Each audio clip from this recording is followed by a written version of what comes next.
በአረፋ በዓል ወቅት የሚታወሱ ሁለት እሴቶች ለምንገነባት የበለጸገች ኢትዮጵያ እጅግ በጣም አስፈላጊ ናቸው ይላሉ ጠቅላይ ሚኒስትር ዶክተር አብይ አህመድ ዛሬ ባስተላለፉት የአረፋ በዓል እንኳን አደረሳችሁ መልእክት። ጠቅላይ ሚኒስትር ዶክተር አብይ አህመድ እንኳን ለ1446ኛው የአረፋ በዓል አደረሳችሁ ይላሉ። በአረፋ በዓል ወቅት የሚታወሱ ሁለት እሴቶች ለምንገነባት የበለጸገች ኢትዮጵያ እጅግ በጣም አስፈላጊዎች ናቸው። የአረፋ በዓል መስዋዕትነት የሚታሰብበት በዓል ነው። ነቢዩ ኢብራሂም ልጃቸው እስማኤልም በፈቃዳቸው ለፈጣሪ መስዋዕት ለማድረግ ፍጹም ቆራጥነታቸውን ያሳዩበት በዓል ነው አረፋ። ልጅን ለፈጣሪ መስዋዕት ከማድረግ በላይ መታዘዝም መሰጠትም የለም። ሀገር የምትጸናው በመስዋዕትነት ነው፣ ያውም የምንወደውን ነገር መስዋዕት በማድረግ። ሀገር ማለት ቀዳሚው ትውልድ ለተተኪው ትውልድ ሲል መስዋዕትነት የሚከፍልባት ናት። ነቢዩ ኢብራሂም ልጃቸውን ለመስዋዕትነት በማዘጋጀታቸው በምትኩ የሚሰዋ በግ ከአላህ አግኝተዋል። ሌላ መስዋዕትነት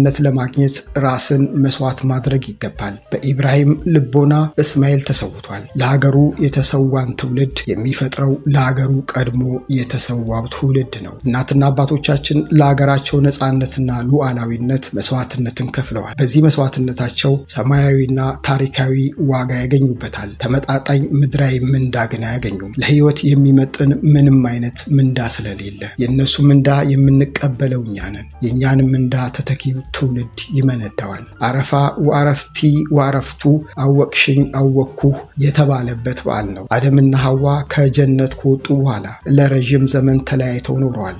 የተገናኙት በአረፋ ዕለት ነው። አረፋ የተለያዩ የሚገናኙበት በዓል ነው። ሰዎች በተለያዩ ምክንያቶች ሊለያዩ ይችላሉ። አሳዛኙ ነገር መለያየቱ ሳይሆን ተለያይቶ መቅረቱ ነው። ሐሳብ፣ አመለካከት፣ ቅሬታና ያለፈ ታሪክ በአንድም በሌላም መንገድ አለያይተውን ይሆናል። ነገር ግን የአንድ ሀገር ልጆች እንደመሆናችን መጠን ተለያይቶ መቅረት ሳይሆን እንደ አደምና ሐዋ የመገናኛ መንገድ ያስፈልገናል። ለእኛ የመገናኛ መንገዳችን ሀገራዊ ምክክር ነው። ሀገራዊ ምክክር ሐሳቦቻችንና ፍላጎቶቻችን የሚገናኙበት መድረክ ነው። አንዱ ሌላውን የሚረዳበት፣ አንዱ ሌላውን የሚያስረዳበት፣ አንዱ በሌላው ጫማ የሚቆምበት፣ አንዱ የሌላውን ሕመም የሚታመምበት፣ በመገናኘት አወቅሽኝ አወቅኩ የምንባባልበት ሰላማዊ መድረክ ነው ይላሉ ጠቅላይ ሚኒስትር ዶክተር አብይ አህመድ ባስተላለፉት መልእክት። በመሆኑም የአረፋ በዓልን ስናከብር ለሀገርና ለነገ ትውልድ የምንከፍለውን መስዋዕትነት እያሰብን በሀገራዊ ምክክሩም የምንገናኝበትን መድረክ ይበልጥ